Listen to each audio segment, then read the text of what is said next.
চলে এলাম বন্ধুরা আপনাদের মাঝে কিছু রেসিপি নিয়ে। তো এই ছোট ছোট আলুগুলো কেটে কুটে ভালো করে পরিষ্কার করে পানি ঝরিয়ে নিয়ে নিলাম। আর এখানে ভেন্ডি আছে, ভেন্ডিগুলো এইভাবে কেটে কুটে নিয়েছি।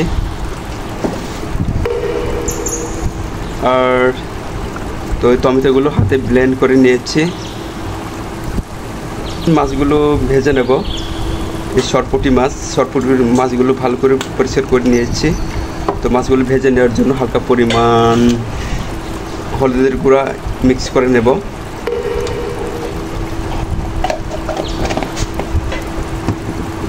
এরপর সামান্য পরিমাণ লবণ,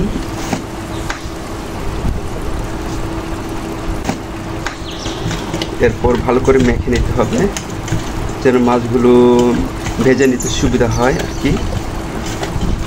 দেখো কত সুন্দর করে মেখে নিয়েছি, একদম হয়ে গেছে মাখানো। তো অলরেডি চুলায় কড়াইটা বসিয়ে দিয়েছি। তো বন্ধুরা প্রথম থেকে শেষ পর্যন্ত দেখতে থাকুন, পাশে থাকুন, কাছে থাকুন। মূল পর্বে যাওয়া যাক। এরপর তেল অ্যাড করে নেব। তেল গরম হয়ে এলে পর এই কেটে রাখা আলুগুলো ভেজে নেব। এরপর সামান্য পরিমাণ হলুদ অ্যাড করে নেব, সাথে লবণ অ্যাড করে নিয়ে নিলাম।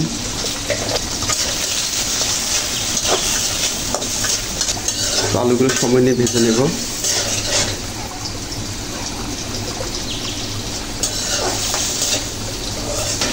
একদম ভাজা হয়ে গেছে। তো আলু সবজিগুলো উঠিয়ে নিতে হবে।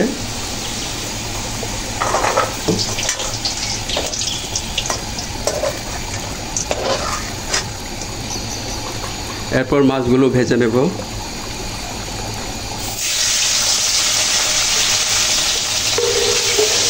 তো মাছগুলো ভেজে নিচ্ছি।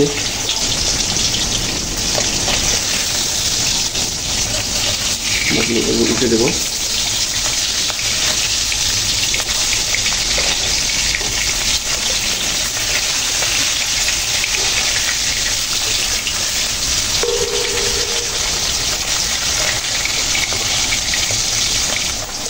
তো মাছগুলো কত সুন্দর করে ভেজে নিয়েছে, মাছগুলো ভাজা হয়ে একদম হয়ে গেছে। এরপর মাছগুলো উঠিয়ে নিতে হবে। তো মাছগুলো উঠিয়ে নিচ্ছি।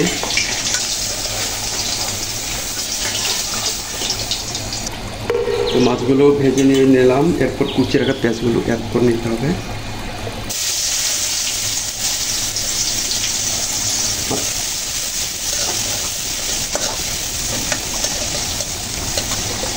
এরপর আপনার রসুন বাটা,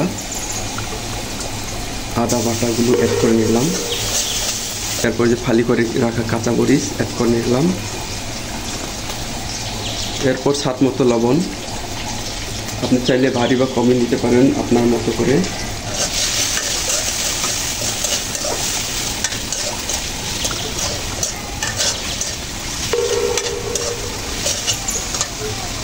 তো মশলাগুলো হালকা ব্রাউন কালার করে কষে নিলাম।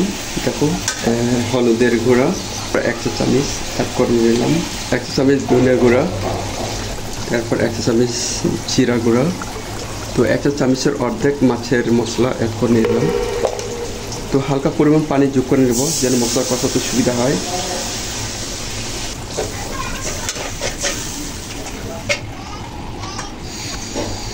এরপর যোগ করে নেব টমেটো।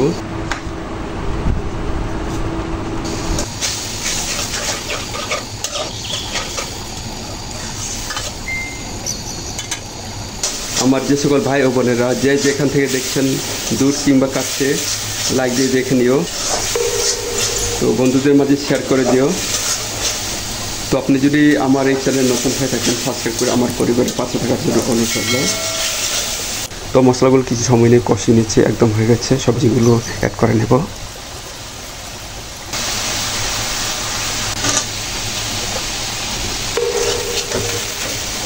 এগুলো মশলাটা ভালো করে মিক্স করে নিতে হবে যেন মশলাগুলো ভেন্ডির সাথে ভালো করে লেগে থাকে। এরপর বেজে রাখা আলু সবজিগুলো ভেন্ডির সাথে অ্যাড করে নেব।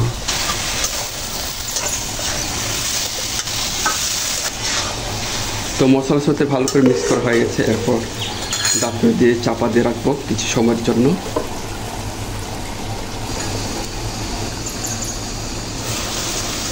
তো বন্ধুরা কিছুক্ষণ পরে আবার এলাম। তো একটু পর এগুলো নেড়ে চেড়ে দিতে হবে যেন কড়ার তলায় লেগে না যায়।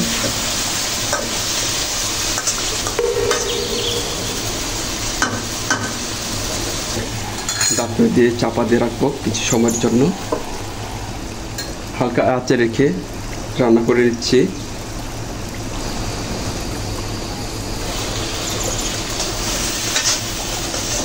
সবজিগুলো কখনো একদম হয়ে গেছে। এরপর যোগ করে দেব হালকা কুসুম গরম পানি। পানিটা বুঝে শুনেই দিতে হবে যেন বেশি না হয়ে যায়। তো একদম হয়ে গেছে। আমি মাছগুলো অ্যাড করে দিচ্ছি। মাছগুলো ভেজে রেখেছিলাম।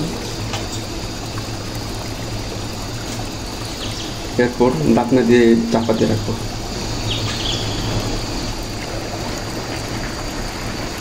তো সবজিগুলো সময় নিয়ে রান্না করে নিলাম। বেশ হয়ে আসছে।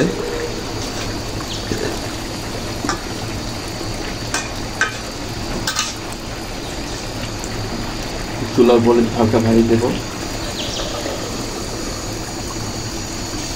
তো চুলার ভলিউমটা হালকা ভারী দিয়ে সময় নিয়ে রান্না করে নিয়েছি। মনে হয় একদম হয়ে গেছে। এরপর চুলার যে ভলিউমটা বন্ধ করে দেব। তো আজকের আমার এই রেসিপি যদি আপনাদের একান্তই কোনো অংশ ভালো লাগে তো পরবর্তী রেসিপি দেখার জন্য আমন্ত্রণ রইল। সবাই ভালো থাকবেন। তো সবার জন্য দোয়া রইল।